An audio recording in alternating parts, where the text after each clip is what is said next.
Christ Triumphant, October 7th, Daily Devotional by Ellen G. White.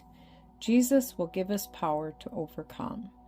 To him that overcometh will I grant to sit with me in my throne, even as I also overcame, am set down with my Father in his throne. Revelation chapter 3, verse 21.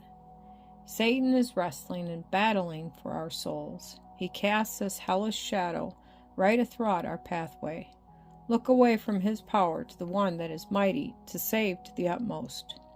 Why doesn't your faith plow through the shadow to where Christ is? He has led captivity captive and given gifts unto his followers. He will teach you that Satan claims every soul that does not join with him as his property. Satan is the author of death. What did Christ do after he brought Satan under the dominion of death? The very last words of Christ while expiring on the cross were, "It is finished." John chapter 19, verse 30. The devil saw that he had overdone himself.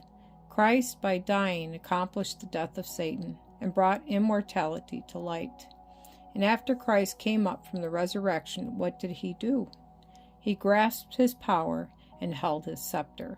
He opened the graves and brought up the multitude of captives, testifying to everyone in our world and in creation that he had the power over death, and that he rescued the captives of death.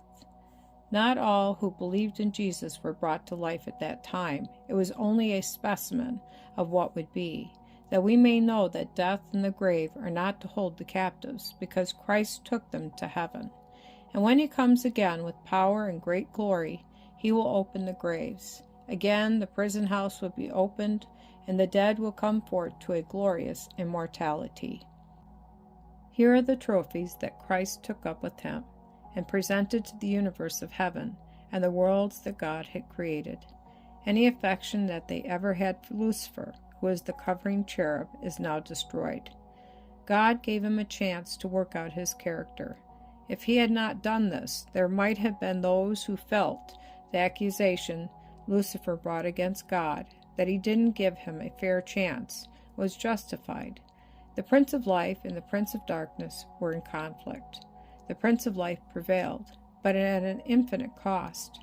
His triumph is our salvation. Did not our Savior have something to overcome?